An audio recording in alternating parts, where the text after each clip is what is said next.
তরিকা নিলে তরিগত শর্ত নিয়মিত নামাজ আদায় করতে হবে,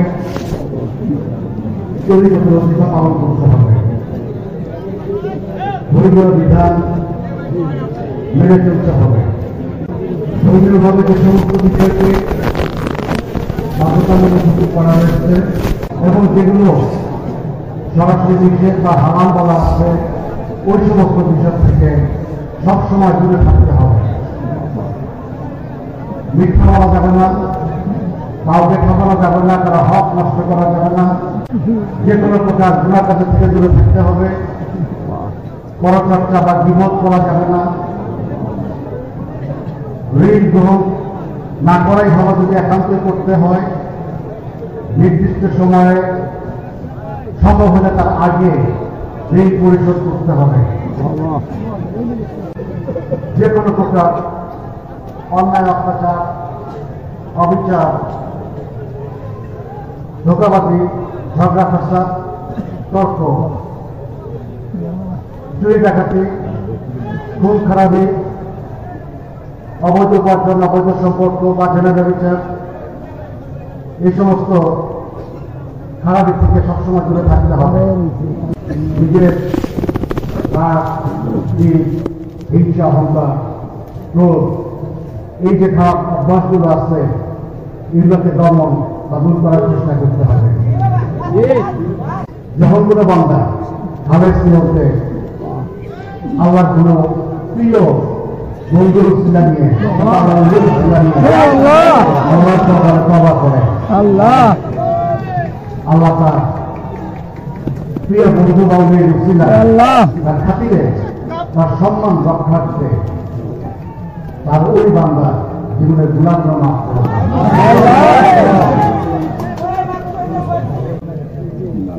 এইভাবে তওবা করে যখন কেউ ক্ষমা চায় আল্লাহর কাছে, আল্লাহ ক্ষমা করে দেন। এরপরও যদি ওই ব্যক্তি আবার গুনাহ কাজ করে, এই ক্ষেত্রে আল্লাহর প্রিয় পাত্র আল্লাহর ওলিকে অসম্মান করা হয়। কাজে এটা একটা চরম বেয়াদবির সাথে এরকম করলে আল্লাহ তার উপরে তারা দিতে পারে। কাজে মনে রাখতে হবে যারা তরিকা নিচ্ছেন এবং তরিকা নেওয়ার জন্য আসছেন, বাকি জীবনে কোনোদিন গুনার কাজ আর করা যাবে না। সবসময় সতর্কতা অবলম্বন করতে হবে। আর যদি ভুল করে হয়েও যায়, সাথে সাথে তওবা করে কান্নাকাটি করে আল্লাহর কাছে ক্ষমা চাইতে হবে। আরো সতর্কতা অবলম্বন করতে হবে যে গুনাহগুলো আমার দ্বারা না হয়।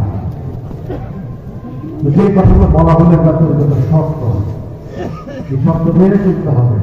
তরিকা নিলেন গুনার কাজ করবেন, তরিকা নিলেন হারাম উপার্জন করবেন, তরিকা নিলেন অবৈধ সম্পর্ক বাদ দিবেন না, তরিকা নিলেন অন্যায় কাজ করবেন, তরিকা নিলেন মানুষকে অবজ্ঞা অবহেলা করেন, খারাপ ব্যবহার করবেন, রাগারাগি করবেন, তাহলে তরিকা নিয়ে লাভ হতো, তরিকা নিয়ে কোনো লাভ হতো না।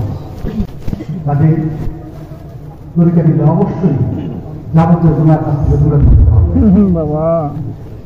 এই শর্তে যারা রাজি আছেন, এই শর্ত যারা মেনে চলতে পারবেন বলে আশা করেন বা মনে করেন, তারা তওবা করবেন, তারা তরিকা নিতেন। খালি তরিকা নিলেন আসমানার জায়গায় কিন্তু তরিকা না। তরিকা নেওয়ার পরে যদি নিজের পরিবর্তন না হয়, তরিকা নেওয়ার পরে যদি গুনাহ ছাড়তে না পারে, তরিকা নেওয়ার পরে যদি আল্লাহ রাসূলের মহব্বত আমার অন্তরে পয়দা না হয়, তরিকা নেওয়ার পরে যদি নামাজের দ্বারা চোখের পানি না ধরে, আমাকে মনে হয় তরিকা নিলে তরিকার নিয়ম মানা চলতে হবে। যে শর্তগুলো বলা হলো, এই শর্তে যারা রাজি আছেন তারা আমার সাথে তওবা করেন। أعوذ بالله من الشيطان الرجيم بسم الله الرحمن الرحيم أستغفر الله ربي من كل ذنب وأتوب إليه আয় আল্লাহ জীবন ভর নাফসের খায়াকে শয়তানের প্রয়োগে পড়ে যত গুনাহ করেছি সমস্ত গুনাহ হতে তোমার নিকট তওবা করলাম। আয় আল্লাহ আমার দয়াল বাবা যায় শাস্ত্রী সৈয়দ আবুল ফজল সুলতান আহমদ আমার তওবাকে কবুল করো, আমার জীবনের গুনাহকে মাফ করো। যারা শব্দ মিলে তওবা করবেন আমার থেকে তারা হিসেবে গণ্য করবেন।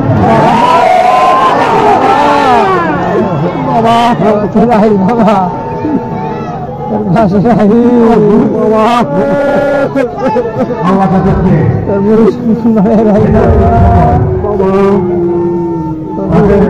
নসিবে কামেলুনি লিখে দেয়, কামেলুনি নসিব করেন। এটা আমার খাস দয়া এবং রহমত আমাদের। এই রহমতটাকে যেন আমরা ধরে রাখি জীবন ভর, এই রহমতটা এই দয়াটা যেন আমরা নষ্ট না করি, সেই দিকে সবসময় আমাদেরকে লক্ষ্য রাখতে হবে। তরিকতের চর্চার জন্য কাউকে দিকে খেয়াল করতে হবে সবসময়। নামাজের মধ্যে কাউকে দিকে খেয়ালের সাথে আল্লাহ দিকে হচ্ছে খেয়ালের সাথে নামাজ আদায় করতে হয়। কাউকে দিকে ওজিফা আমল করতে হয়, কাউকে দিকে পোড়া কাবা করতে হয়। এই তরিকতের প্রথম কালবের সদস্য নদী পাইলাম আদি বিদ্যা বাবা আদাবালা সীমানা বের করল। প্রত্যেক মানুষের মানুষগুলোর বিরাঙ্গন দিচ্ছে একটা জায়গা আছে, এটাকে দুনিয়াবি ভাষায়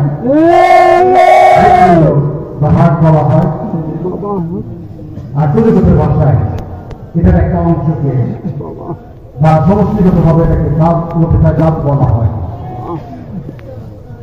যারা তরিকা নেবেন, তরিকা নিতে আসছেন, আপনারা প্রত্যেকে ডান হাতে সাধারণ আঙ্গুল দিয়ে মানুষের দুই আঙ্গুল দিকে সামান্য বুকের দিকে এই জায়গাতে আঙ্গুলটা লাগান। এই জায়গার নাম লতিফায় কাল আদিপিতা বাবা আদম আলাইহিস সালামের যোগ্য হবে। লতিফায় কাল আদিপিতা বাবা আদম আলাইহিস সালামের যোগ্য নিয়েছে।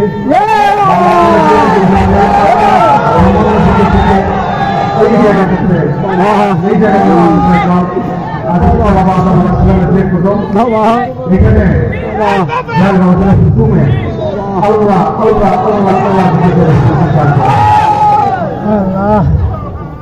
সবসময় সর্বাবস্থায় অর্থাৎ কাজকর্ম মাথা চলা চলাফেরা ওদের গোসল পাক নাপা সবসময় এই জায়গাতে আল্লাহ আল্লাহ দিকে খেয়াল করার চেষ্টা করবেন। খেয়াল করার অর্থ হল গভীরভাবে চিন্তা করা বা কল্পনা করা। এইভাবে খেয়াল করতে থাকলে এবং তরিকতের শব্দ রঙিয়ে মেরে চলতে থাকলে আল্লাহ যদি দয়া করে, আল্লাহ যদি চায়, তাহলে একটা সময় এখানে আল্লাহ আল্লাহ দিকে নিজেই অনুভব করতে পারবেন। আর এই দিকে এমন একটা দিকে যা ঘুমাইলে বন্ধ হয় না, যদি একবার চালু হয়ে যায় ঘুমাইলে বন্ধ হয় না, কথাবার্তা করলে জিজ্ঞেস করতে থাকে। আর এটা যেহেতু আত্মার মুখের দিকে, মানুষের মৃত্যুর পরেও এই দিকের বন্ধ হয় না।